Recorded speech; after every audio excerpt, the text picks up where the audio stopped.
Okay. You have. Okay, we're good. We're good. We're good. Let's. That's what Okay, I why don't you sit up and we'll get a picture of you. You. Sofa is laying down. See what I mean? Sit yourself up here. You can prop yourself up. Okay, give me the best, biggest smiles you got available. Really? All three of you. That's the best you can do. Any of you.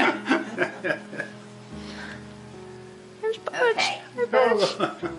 Hurry up, I can't hug them very much longer. Come on over here.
Well, I know I've got ration books somewhere Well, from the war. everybody had ration books But during I've got World those War left II. over from. What was that like? Do you, Uh, do you remember that? Were you old Yes, enough? I remember ration books. Because that would limit you to how much milk and eggs or whatever you could buy. And all civilian automobiles back in those days, only based upon the need to drive to your job and back. There was no joyride, because they reserved gas for the military. And based upon the criteria, the essence of your job, they would issue you initially an A, B, or C little sticker that went in your window. And an A meant every week you were entitled to X number of gallons of gas. And almost everybody had A's. Several had B's, few had C. But if you were like a policeman, a fireman, or somehow involved in the home guard or something like that, where you were on an emergency basis, I suspect doctors and nurses and hospital staff probably had a C. So C, you got more than A. Oh, and more than B, yeah. But that was back in the early 40s, 41 through about 45. And then as the war was nearing its close, why, the need for gas diminished and they did away with that system. That was for gas. The same thing applied to food goods. You had a book full of stamps, and each stamp had a fixed value. And when my mom would go to the store, she had to make decisions. What foods and how many stamps. It was a lot like money. How many stamps she could spare, because once she ran out of stamps, even though she may have dollars, she couldn't get the food. Everything was rationed. Maybe you could have 2 oranges, maybe you could have X number of canned goods or X number of loaves of bread. But that's how everybody in the United States lived that was considered to be contributing to the war effort. I can remember when I was told, I must have been about 4 years old, but living in an apartment, and I remember very distinctly, historically, my parents telling me that my dad had a job, and I don't know what he did, but he made $5 a week. A week. And 2 of those dollars went for my formula to feed me. So they lived on $3 a week. That bought their food and the apartment and everything they needed. Goodness. Tell me about that house on Lambert Street. How big was it? How many bedrooms? Did it have a basement? What? Well, no, it had a crawl space. It was a 2-story house. We did a lot of remodeling after we got in, and Dad and Mom both eventually got jobs and had a pretty good income. And we did some remodeling, but it, in essence, was 2 bedrooms upstairs. And what had been at one time the dining room off the living room was converted to Mom and Dad's bedroom, and my sister and I took the 2 bedrooms upstairs because by then we were both late grades in grade school, and of course we both went to high school from that location, so we wanted our own privacy.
John Herman was, of course, my dad's father. He was a strict man. They had moved from Bloomington to Indianapolis. And, he did a lot of odd jobs. Early in his life, he was a stonemason while he was in Bloomington, worked in stone quarries.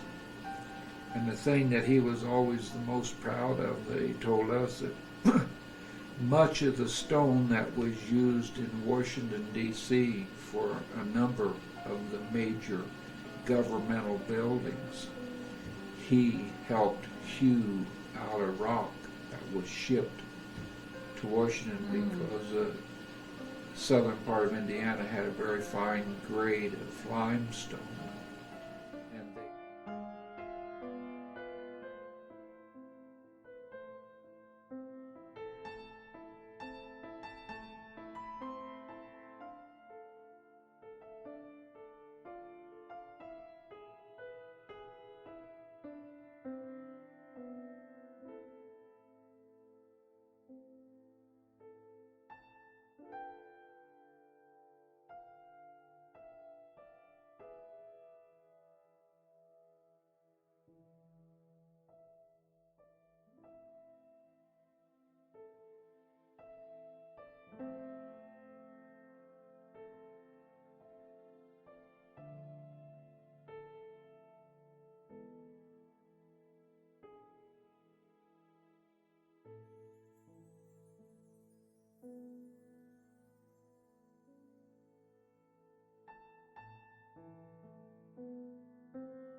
start with Mahlon Willoughby, who I know very little about.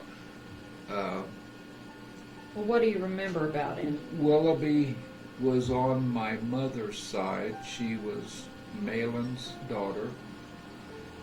There were several girls. But talk about Mahlon. Mahlon I knew as a real young boy in about the 4th or 5th grade, where I came from a very poor family, very poor. We had lived in attics, we had lived in basements, and it had gotten really bad, and we had gone to live with him because his wife had died, and he was getting older, and my mother needed to take care of him. And we lived upstairs, my sister and I, my mom and dad, in one room. So what little I knew of Mahlon Willoughby was that he spent his whole life working on a railroad. I knew that somehow he was involved in maintenance. In other words, when trains would have accidents, he always went to the scene of the accident to help repair and restore and remove and do all that. He was a very stern man, very stern man. I can't honestly say I remember him ever smiling. Was he kind to you or not? One time, and only one time in all my memory, he came to an apartment house where we were living, and he brought me an apple. And that was a very big deal. I guess both from the standpoint that they were rare and expensive, but I don't remember him ever showing any exceptional kindness to the family.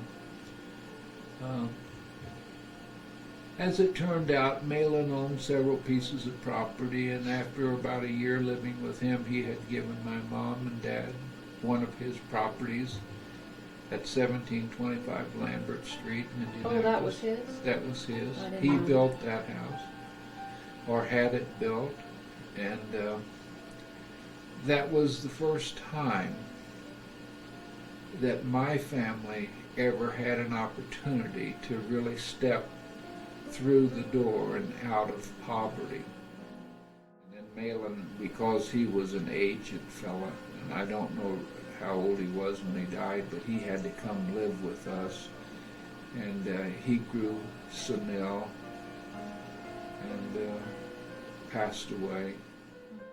Well, was Malin married during Yes. any of the time that you remember? Yeah, he had several wives. Which one do you remember? None of them, None of them? no. Because I know that the one wasn't nice to your mother and made her No, move that out. was, Which one was that? That was her stepmother, whom I had never met because I think she died. But she didn't care for any of his children. But my mother was the youngest of the children, and the others had grown old enough where when they married they could move out. But my mother was left there, and I can remember that several Christmases my mother said was particularly bad as far as her and her stepmother were concerned, and they would give her things like needle and thread to keep her clothes darned and sew up holes in socks and things like that. Never gave her what you and I would consider to be a gift.